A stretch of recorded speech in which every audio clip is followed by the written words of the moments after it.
Hello guys, this is Nasser back to another crazy video. আজকে video অনেক interesting হতে যাচ্ছে বিকজ অফ আজকে ভিডিও আমরা টপ 5 মিস্টেক বলতে যাচ্ছি যেগুলো আপনারা প্রত্যেকদিন আপনার ইন্টারভিউ সাইকেল সাথে করে যাচ্ছেন এবং ভবিষ্যতে আশা করি করবেন, কিন্তু এই ভিডিওটা দেখলে আশা করি আর করার কথা না। সো এই জন্য বলতেছি পুরো ভিডিওটা দেখবেন উইদাউট স্কিপ না করে পুরো ভিডিওটা দেখবেন।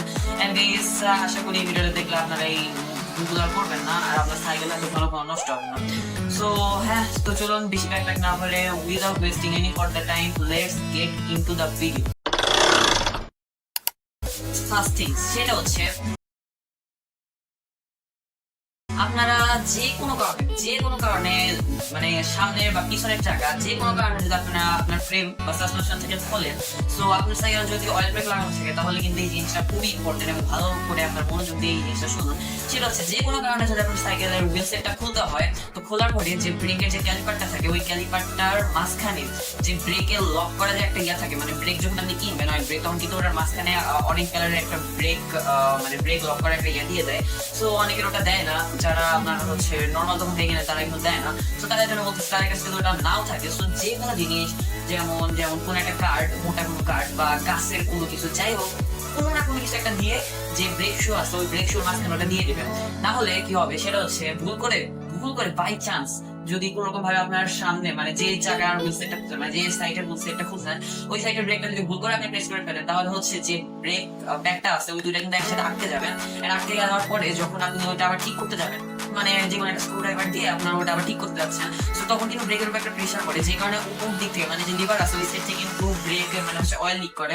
তো এরকম করে আমি এই পর্যন্ত 2টা অয়েল ব্রেক নষ্ট করছি। সো আমি এই জন্য আপনাদেরকে বলতেছি যে আপনাদেরও যেন অয়েল ব্রেকটা নষ্ট না হয়। সো ফার্স্ট থিংস হচ্ছে এটাই, গাইস এটা অনেক ভালো করে আপনারা মানে হচ্ছে মানে ভালো করে আপনারা মনে রাখবেন। এন্ড হ্যাঁ, এটা হচ্ছে ফার্স্ট থিংস। আমাদের সেকেন্ড পয়েন্টটা হচ্ছে সামনে কিন্তু বৃষ্টির মাস চলে আসতেছে, সো প্রচন্ড বৃষ্টি হবে। সো এই কারণে অনেকে কি করে, বৃষ্টি হচ্ছে মানে বাইরে গেছি বৃষ্টি হচ্ছে, সাইকেল বাইরে রেখে নিজে একটা ভালো জায়গায় চলে গেল কিন্তু সাইকেল কিন্তু ঠিকই ভিজতেছে। তো এটাও বাদে যেমন আমি আমার নিজের কথা যদি বলি, যখন বৃষ্টি হয় তখন কিন্তু আমি একদম দৌড় দিয়ে চলে যাই সাইকেল, মানে বৃষ্টির মধ্যে সাইকেল চালাতে আমার অনেক ভালো লাগে। সো বৃষ্টিতে সাইকেল চালালে যখন আমরা বাসায় আসবো, সো তখন যেটা করবেন সেটা হচ্ছে সাইকেলের যে সাসপেনশনটা আছে ওই সাসপেনশনের মধ্যে কিন্তু অনেক পানি ঢুকে যায়। সো আর ওই পানিগুলো কিন্তু পরে হচ্ছে আপনার জং ধরে এবং আপনার সাসপেনশনটা নষ্ট হয়ে যায়। সো তাদের জন্য বলছি যে তাদের কি করতে হবে সেটা হচ্ছে সাইকেলটা আপনার উল্টা করবেন। এন্ড উল্টা করার পরে উপর দিক থেকে মানে হুইল সেট মানে উল্টা করার পরে আমি যেভাবে প্রেস করতেছি আপনার হয়তো স্ক্রিনে দেখতে পাচ্ছেন, তো এইভাবে প্রেস করবেন, তাহলে দেখবেন যে আপনার যে সাসপেনশন ওখান থেকে কিন্তু পানি পড়তেছে। এন্ড এরকম করে ততক্ষণ পর্যন্ত আমরা প্রেস করতে হবে যতক্ষণ না পর্যন্ত সব পানি সাসপেনশনের মধ্যে থেকে বের না হচ্ছে। সো এই কাজটা কিন্তু খুবই ইম্পর্টেন্ট, এটা না করলে কিন্তু আপনার সাসপেনশন অনেক তাড়াতাড়ি নষ্ট হবে, ভিতরে জংটং করলে স্প্রিং টিং নষ্ট হয়ে যাবে, আরো অনেক ঝামেলা আছে। সো হ্যাঁ, সেকেন্ড পয়েন্টটাও কিন্তু অনেক ইম্পর্টেন্ট। এখন আসছি থার্ড পয়েন্টে। ডিস্কের সমস্যা কিন্তু আমাদের জাতীয় সমস্যা, প্রায় সবারই ডিস্কে যে এই যে এরকম সাউন্ড, সেরকম সাউন্ড কিন্তু সবাই হয়। সো এই সাউন্ডটা যখন হবে তখন আপনারা কি করবেন বা কিভাবে বুঝবেন যে কি চেঞ্জ করতে হবে, কি নষ্ট হয়েছে?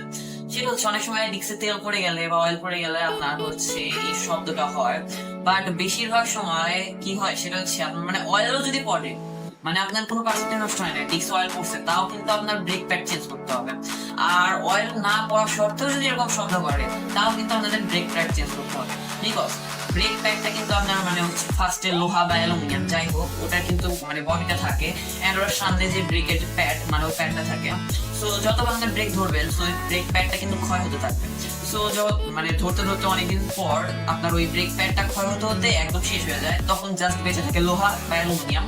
সো তখন এই লোহার অ্যালুমিনিয়াম যখন আপনার মানে ব্রেকটা ধরে তখন ওইটা যে আপনার ডিস্কটাকে ধরে, এন্ড এই কারণে এরকম শব্দটা হয়। এন্ড আমি বলবো যে যদি এরকম শব্দ হয় তাহলে খুবই তাড়াতাড়ি আপনারা ব্রেক প্যাডটা চেঞ্জ করবেন, বিকজ ব্রেক প্যাড যদি আপনারা এমনি ইউজ করতে থাকে তাহলে কিন্তু সাথে সাথে আপনার ডিস্কটা নষ্ট হয়ে যাবে। সো হ্যাঁ, এটা ছিল থার্ড পয়েন্ট। এখন আসছে ফোর্থ পয়েন্ট।